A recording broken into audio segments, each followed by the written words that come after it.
débat se tient dans le prolongement de l'appel des laïcs pour le respect de la laïcité, qui a été signé par de très nombreuses personnalités politiques, syndicalistes du mouvement ouvrier et enseignants, associatives de défense des libertés, de l'éducation nationale et des parents d'élèves. Donc tout de suite, je passe la parole à Jean-Paul Charot, qui est président départemental de la Libre Pensée. En tous les cas, merci d'être là et de voir bon nombre d'associations laïques se réunir et réfléchir sur la laïcité, qui est non seulement une laïcité de la loi de 1905, mais la laïcité aujourd'hui.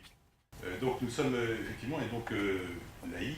Nous avons combattu de manière ardente avec d'autres sociétés de pensée, à la fin du XIXe siècle et au début du XXe, pour cette loi 1905 qui structure d'une manière incroyable notre système politique et qui doit rester effectivement l'épine dorsale de cette structure politique.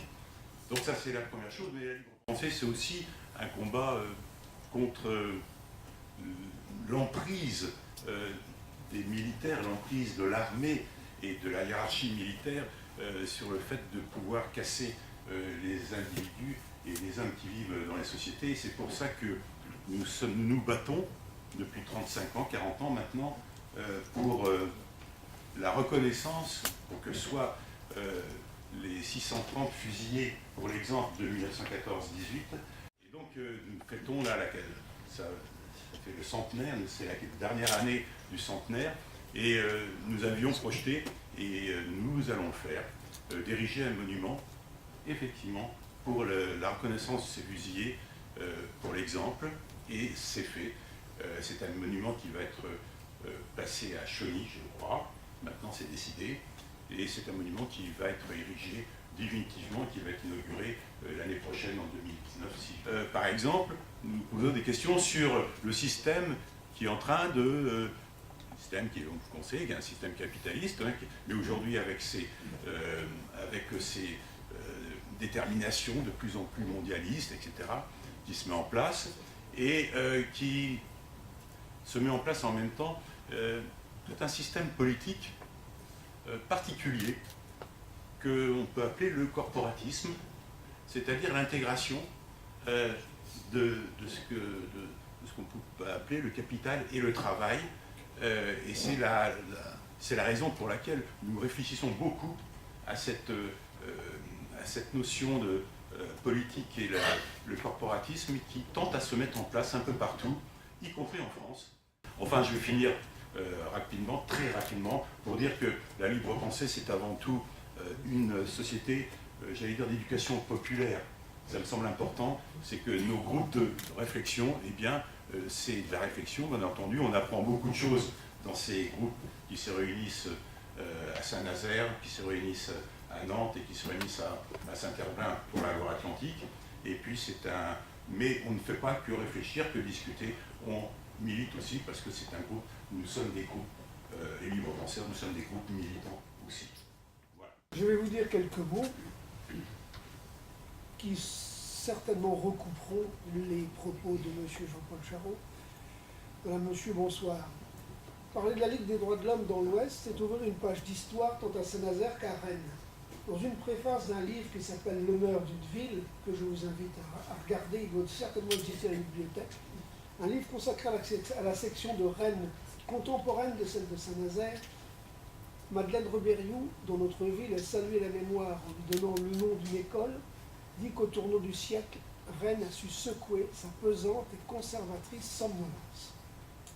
Ainsi comme la Ligue se plaît à en faire le rappel, la France a affirmé sa propre voie vers la liberté de conscience et l'émancipation du pouvoir politique de toutes les religions. Tel fut le but de l'adoption de la loi de séparation des églises et de l'État. Issue d'un vaste mouvement des idées et des mœurs, cette loi est devenue une référence commune. L'exclusion de la sphère politique des églises est une formidable volonté d'affirmer l'égalité des droits. Espoir d'une société plus juste, notamment au travers l'école. La majorité des Français y a adhéré. Cette revendication de l'égalité sociale réelle et le refus de toute discrimination, c'est ce qui anime encore et toujours les laïcs. Ces ambitions, et la chaude actualité le démontre à souhait, sont toujours d'actualité.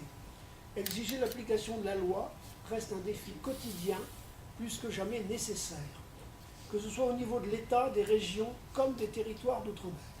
Expliquer et promouvoir la laïcité et combattre le racisme s'inscrivent dans la lutte universelle des droits de l'homme. Exercer une vigilance constante face à la tentation de réduire la laïcité à la seule coexistence des religions, alors qu'elle permet la création d'un espace public et privé qui dépasse les appartenances individuelles ou collectives de toute nature, tout ceci est en droite ligne des plus grands penseurs, au nombre desquels le philosophe Henri Peña-Ruiz, pour qui la laïcité, c'est une organisation de la puissance publique destinée à promouvoir à la fois la liberté de conscience, l'égalité des droits et l'intérêt général, soit la liberté publique.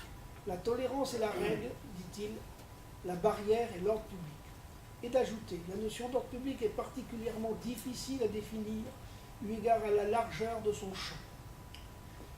Il s'agit de l'ensemble de règles obligatoires qui touchent à l'organisation de la nation, à l'économie, à la morale, à la santé, à la sécurité, à la paix publique, aux droits et aux libertés essentielles de chaque individu, nous dit le dictionnaire juridique en parlant de l'ordre public. Cette notion d'ordre public a évolué dans le temps et aujourd'hui encore est appelée à évoluer avec les mœurs. Modernité oblige, mais ne peut pas être séparée de la notion de laïcité qui lui apporte tout son équilibre. Mais il est plus simple de définir la laïcité par ses effets. Il est difficile de vivre ensemble. Comment y parvenir en paix avec toutes nos différences, notamment spirituelles? La réponse est par une organisation politique permettant deux choses, à chacun de vivre librement ses options spirituelles, à tous de disposer d'un espace commun, public, assurant liberté et égalité. L'union locale Force ouvrière de Saint-Nazaire, et c'est en son nom que je vais m'exprimer. Laïcité, pour nous, c'est constitutif de notre ADN. Nous sommes viscéralement attachés à la laïcité, non pas à la laïcité ouverte, ni la laïcité plurielle qu'on essaie de nous vendre à tout instant, mais la laïcité des lois de 1905. La laïcité fait partie de notre ADN, tout comme fait partie de notre ADN la Charte d'Amiens de 1906, qui réaffirme l'indépendance du syndicat à tous les groupes de pression, qu'ils soient politiques, religieux ou philosophiques. Et bien entendu, notre organisation a combattu toutes les lois anti-laïques qui sont apparues depuis la publication de 1905, des lois de 1905. Je citerai la fameuse loi Debré, loi anti-laïque de 1959, qui a amené des milliers à se regrouper à Vincennes pour prononcer le serment de Vincennes. Et je citerai les paroles de Marc Blondel lors du 50e anniversaire du serment de Vincennes.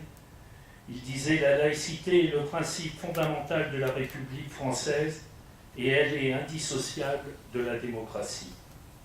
Liberté, égalité, fraternité, laïcité et république sociale sont les fondements de notre organisation. » La fonction de délégué de l'éducation nationale a toujours été très liée à l'histoire de l'école publique.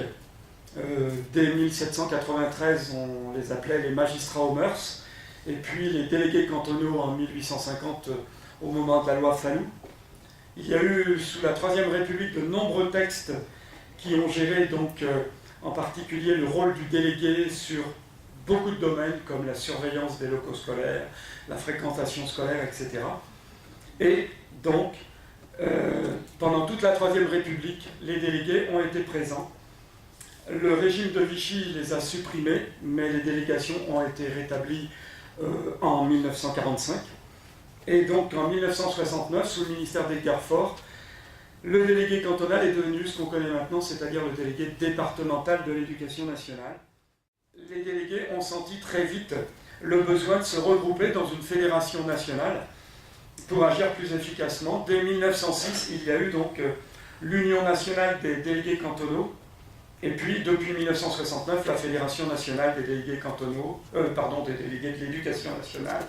On compte en France actuellement environ 15 000 DDEN. Alors comment sont-ils nommés? Eh bien c'est l'inspecteur d'académie qui les nomme, après l'avis du Conseil départemental de l'éducation nationale, par période de 4 ans renouvelable.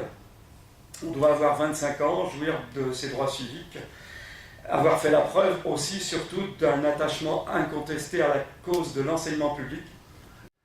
Alors, quelles sont nos missions, pour terminer? Eh bien, il y a 5 aspects essentiels, à savoir la visite des bâtiments scolaires, la liaison et la coordination entre les écoles et la municipalité, la participation donc au conseil d'école, l'incitation et l'animation dans différents domaines, en particulier des activités périscolaires, le temps périéducatif, les transports, etc. Et puis une réflexion sur l'école également. Et bien sûr, nous réaffirmons en tant que DDEN notre attachement au principe de laïcité et donc notre demande également de voir respecter le préambule de la Constitution de la République. On considère que la défense de la laïcité est un des points majeurs de notre mission. On réaffirme également que l'école publique, et avec force que l'école publique est la seule école de la République, c'est le creuset de la cohésion sociale, et on apprend les valeurs de la liberté, de l'égalité et la fraternité, dont on a déjà parlé tout à l'heure. On apprend à se respecter, à penser librement et à vivre ensemble. On a donc bien sûr aussi des revendications, en particulier l'abrogation des lois anti-laïques. Une autre revendication importante, c'est une école publique dans chaque commune. Il faut savoir qu'en Loire-Atlantique, il y a encore une quinzaine de communes qui n'ont pas d'école publique. Les dernières en date qui ont été réouvertes sont les écoles de Saint-Hilaire-de-Clisson, je crois, et de Tréfieux, la dernière ayant été ouverte cette année d'ailleurs. Donc le combat continue dans ce domaine. Et donc pour nous, l'école publique doit remplir au mieux sa mission et bénéficier dans le cadre de la refondation de l'école des conditions et des moyens nécessaires pour que tous les enfants aient droit à la réussite. Je suis Joël Lemarié, secrétaire droit, liberté, action juridique de l'ULCGT de Saint-Nazaire. Le premier article du statut de la CGT est écrit ainsi. La Confédération Générale du Travail est ouverte à tous les salariés, femmes et hommes, actifs, privés d'emploi et retraités, quel que soit leur statut social et professionnel, leur nationalité, leurs opinions politiques, philosophiques et religieuses. L'article 6 dit que la CGT se fonde sur l'indépendance de l'organisation à l'égard du patronat, des pouvoirs publics, des gouvernements, organisations politiques, philosophiques, religieuses et autres. Le combat de défense de la laïcité a toujours été porté par le syndicalisme qui se réclame de la charte d'Amiens. La loi de séparation des églises et de l'État de 1905 est l'une des grandes conquêtes du mouvement ouvrier dans la continuité de l'œuvre émancipatrice issue de la Grande Révolution française. Et ce n'est pas un hasard si, un an plus tard, presque simultanément, en 1906 donc, le prolétariat intègre le principe de la loi de 1905 dans son organisation, la CGT, avec la fameuse charte d'Amiens. La République est démocratique, indivisible, laïque, sociale et décentralisée. Elle assure l'égalité devant la loi de tous les citoyens sans distinction d'origine, de race ou de religion. Elle respecte toutes les religions. La loi de 1905 sur la séparation de l'Église et de l'État affirme à la fois la neutralité de l'État et son indépendance par rapport aux religions. La République ne reconnaît ni ne salarie aucun culte. La liberté de conscience et la liberté des cultes qu'elle garantit. La laïcité n'exclut pas, elle est par nature inclusive. Mais il ne peut y avoir de loi divine ou morale d'origine religieuse supérieure aux lois civiques de la République. La République est présente sur les territoires par ses services publics. Les pouvoirs publics, les services publics, les intervenants sociaux doivent être en mesure de l'illustrer. La laïcité est un principe essentiel de la République. alors qu'il existe de fortes inégalités de chance en matière d'éducation. Les réponses doivent être apportées par des politiques publiques soucieuses de former les citoyens vigilants sur ce point, afin d'éviter son instrumentalisation par la discrimination, par exemple, envers les musulmans. L'école publique et l'ensemble des services publics doivent être protégés contre toute intrusion de groupes de pression, quels qu'ils soient. Dans une communauté de droit comme la République, la loi politique, vecteur de l'intérêt général, permet de soustraire les rapports des hommes à l'empire de la force. La laïcité réalise une telle exigence et ne favorise ainsi que ce qui est d'intérêt commun. La définition de la laïcité et de l'expression religieuse dans l'entreprise doit faire l'objet d'un débat national, estime la CGT, opposé à ce qu'il y ait un règlement par entreprise.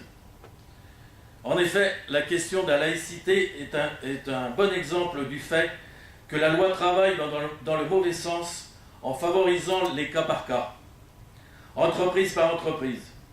Une disposition prévoit ainsi que le règlement intérieur d'une entreprise puisse contenir des dispositions inscrivant le principe de neutralité et restreignant la manifestation des convictions des salariés, sous certaines conditions. Il ne peut y avoir de règlement par entreprise. La question de la laïcité est bien plus sérieuse que cela. Il faut des règles de vie communes, quel que soit l'endroit où l'on travaille. Ce détournement de la laïcité a pour objectif de dresser les travailleurs les uns contre les autres, de créer un climat de peur dans un contexte d'état d'urgence permanent. Ce détournement de la laïcité ne vise pas seulement une religion, mais aussi à museler l'expression libre des salariés dans les